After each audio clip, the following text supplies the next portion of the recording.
শালা তোর আত্মহত্যা করা দরকার, বন্ধুদের রেখে বিয়ে খেয়ে আসলি।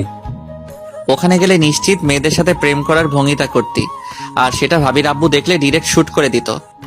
সব সময় ওই ডিসির ভয় দেখাস কেন? আমি নিজেই ভয় পাই, তোদের কি দেখাবো? বাদ দে, চল ক্লাসে যাই। চল।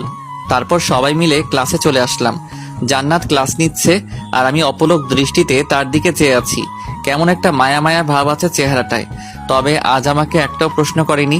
মাঝে মাঝে চোখে চোখ পড়লেই বুঝতে পারতাম আমার উপরে অনেক রেগে আছে। সেদিনের মতো ক্লাস করে বাসায় চলে আসলাম। এর মধ্যে 2 মাস চলে গেল। জান্নাত ঠিক আগের মতোই আছে। মাঝে মাঝে বিনা কারণে ঝাড়ি দিয়ে কথা বলে। ক্লাসে বসে আছি, তখন ক্লাস টিচারের সাথে প্রিন্সিপাল স্যার আসলো। আগামী সপ্তাহে প্রতি বছরের মতো এবার তোমাদের এক্সাম শুরু হবে। স্যার, এটা বলার কি আছে, সবাই তো জানি। কিন্তু এবার নতুন একটা নিয়ম হয়েছে। স্যার, এমনিতেই নিয়মে সরাসরি, তার উপর নতুন একটা নিয়ম। চুপ থাক বাদল। হুম। নতুন নিয়ম হচ্ছে কোন স্টুডেন্ট একটা সাবজেক্টে ফেল করলে তাকে কলেজের ট্যুর থেকে বাদ করতে হবে। স্যার, এটা আবার কোন নিয়ম? এক্সামের সাথে ট্যুরের কিসের সম্পর্ক? এটা তোমাদের জান্নাত ম্যামের প্ল্যান, আশা করি সবাই বুঝতে পারছো। প্রিন্সিপাল স্যার চলে যেতেই অনেকের মন খারাপ হয়ে গেল। ক্লাসের কিছু কিছু স্টুডেন্ট আছে যাদের পাশ করা নিয়ে সংশয় আছে। 3rd পিরিয়ডে ক্লাসে জান্নাতের আগমন হলো। জান্নাতকে আজ অন্যরকম লাগছে। পরনে নীল শাড়িতে সবাইকেই ভিন্ন লাগে। অনুভূতি প্রকাশ করার প্রথম উদাহরণ। ওই বাদর ছেলে, দাঁড়া। আমাকে বলছেন?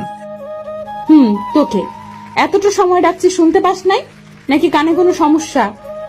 আসলে ম্যাম, আপনাকে দেখতে ব্যস্ত ছিলাম। থাপ্পড় দিয়ে কান ফাটিয়ে দেব। সত্যি ম্যাম, অনেক সুন্দর লাগছে আপনাকে। তোর এসব আজেরা পেঁচাল বাদ দে, না হলে ঘাড় ধাক্কা দিয়ে বের করে দিব। একটা কথা বলি। কি? I love you. হোয়াট?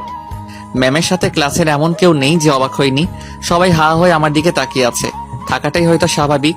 ক্লাসের সবার সামনে ম্যামকে প্রপোজ করছি, সাহসী অন্যরকম। নিজের মনে সাহস সঞ্চয় করে আবার বললাম, জি ম্যাম, সত্যি আপনাকে ভালোবাসি। বেয়াদব কোথাকার! ম্যামকে এসব বলতে লজ্জা লাগে না? ভালোবাসায় লজ্জা বলতে কিছু নাই। তোকে আমি, বেয়াদব ছেলে, তোকে যেন আমার ক্লাসে আর কখনো না দেখি। আপনাকে না দেখে আমি থাকতে পারবো না। খুব ভালোবাসো, তাই না? অনেক। চল। কোথায়? বিয়ে করব। এখানেই করি। কবুল কবুল কবুল। গালের উপর ঘূর্ণিঝড় বয়ে গেল। শালার মেয়ে নাকি অন্য কিছু। জান্নাত রুমে না থেকে চলে গেল।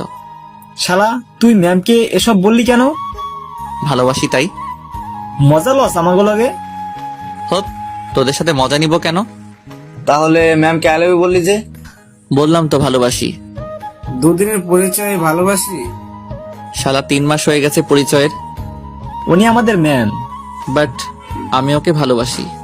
তোর ভালোবাসা তোর কাছে রাখা রানী। আমি কি তোদের কাছে দিচ্ছি নাকি?